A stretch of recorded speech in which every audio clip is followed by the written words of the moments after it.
Quem sabe alguém que está me assistindo, por algum dos motivos e outros tantos que eu não falei, você está vivendo um quadro de angústia. Eu quero dizer que se você clamar a Deus, vai haver uma resposta, vai haver um escape para você.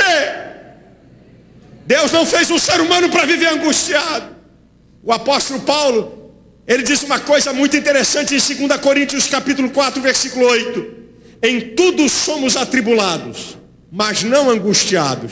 O que Paulo está dizendo é o seguinte: tribulação a gente vai ter a vida toda, angústia não. Se a angústia chegar para você, se há um aperto no teu coração, se há uma aflição e uma agonia na tua alma, clame a Deus, fale com Deus, que o Deus maravilhoso que nos ajuda vai te ajudar e vai arrancar essa angústia do seu coração.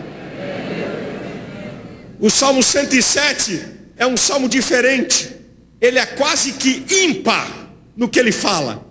Em 2 assuntos ele fala 4 vezes. 4 vezes de um assunto e 4 vezes de outro assunto. E um assunto que ele fala 4 vezes é sobre angústia. O Salmo 107, versículo 6, 13, 19 e 28 diz assim: então clamaram na sua angústia, e ele os livrou das suas necessidades. Eu acho lindo esse salmo, porque o salmo não diz assim: então clamaram na sua angústia, e Deus consolou, e Deus mandou uma palavra boa, e Deus mandou um anjo. Não. Então clamaram na sua angústia, e ele os livrou das suas necessidades. Sabe o que esse salmo quer dizer? É que Deus foi lá na raiz do que estava produzindo angústia. Eles clamaram na angústia e Deus agiu na necessidade que estava produzindo angústia. É o que Deus vai fazer com você. Você vai clamar na angústia e Deus vai lá naquilo que está produzindo angústia para cessar ela do teu coração.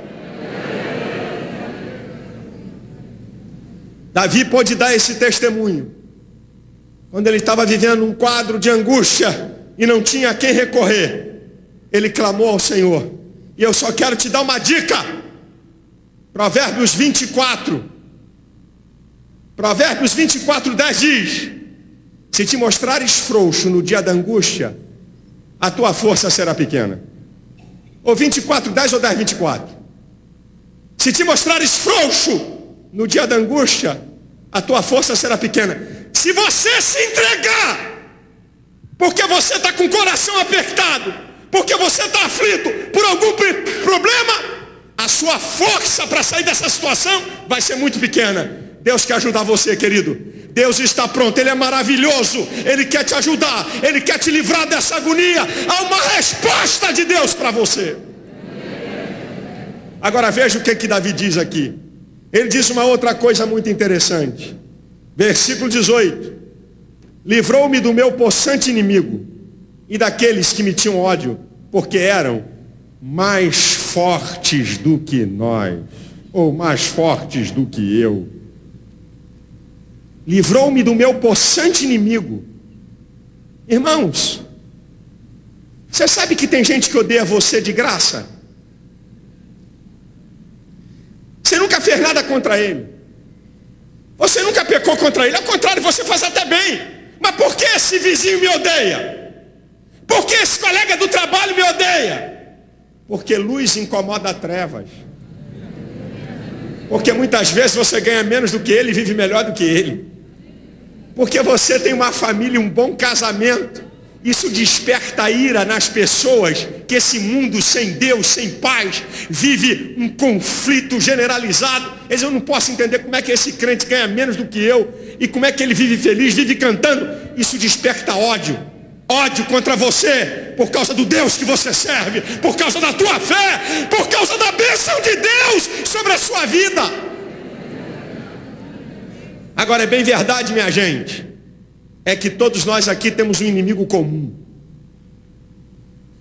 Todos nós temos um inimigo comum chamado diabo.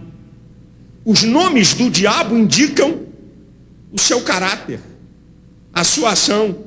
Ele é chamado de Satanás, que significa adversário. Ele é chamado de Belial, que significa indigno, perverso. Ele é chamado de maligno. A essência do seu caráter é má. Ele não consegue fazer nada bom. Ele é chamado de dragão. Olha o que é o dragão: patas de leão, asas de águia e cauda de serpente. Sabe o que indica? Força, agilidade e sagacidade. Por isso que o diabo é chamado de dragão. Ele tem poder, não se engane com isso não. Ele é ágil e ele é sagaz. É meu inimigo, é seu inimigo, é nosso inimigo. Mas fica tranquilo.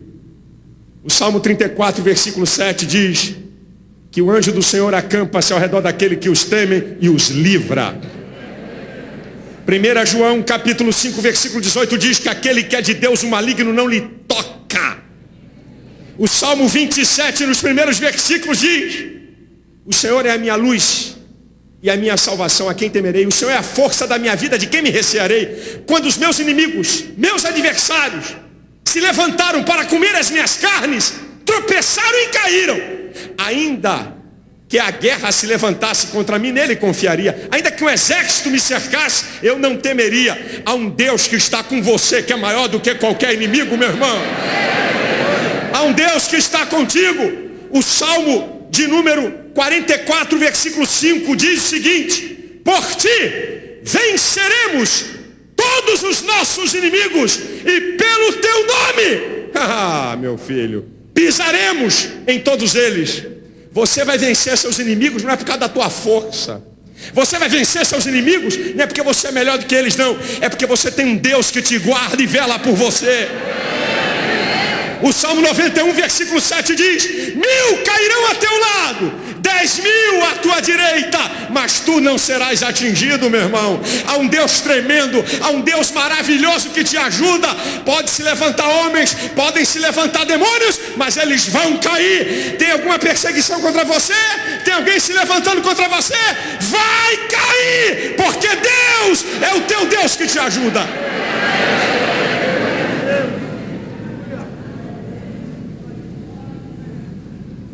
Agora veja o que Davi fala desse Deus maravilhoso. 2 Samuel capítulo 22, versículo 33. Deus é a minha fortaleza, é a minha força. Ele perfeitamente desembaraça o meu caminho. Vamos ser honestos, gente. De vez em quando na nossa vida nós temos embaraços por causa dos outros.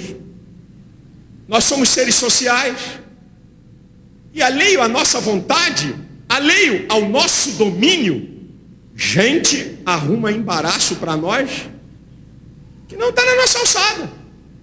Vem um maluco, você está com o seu carro normal, o cara perde a direção, arrebenta teu carro, pega você, um embaraço, tem que ir para o hospital, vai ter que ser operado, para tudo. Alheio à sua vontade. Existem esses embaraços que fogem do nosso controle. Você não controla.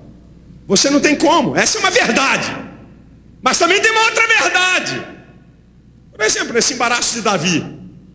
Um rei maligno, diabólico, endemoniado, doente, invejoso, mau caráter, fala uma coisa e muda no minuto seguinte. Está perseguindo ele. É um embaraço. Não foi ele que arrumou, ele só abençoou o rei Saul. Agora, a bem verdade também é que existem embaraços que somos nós que arrumamos. É um embaraçozinho que Davi arrumou para a vida dele. Resolveu pegar a mulher do general Urias. Aí cometeu um adultério e um homicídio. Pagou caro. A criança que nasceu morreu. Ele arrumou um embaraço, foi ele que arrumou. Não adianta dizer que é diabo, meu irmão. Tem embaraço na nossa vida que é a gente que arruma. Exemplo.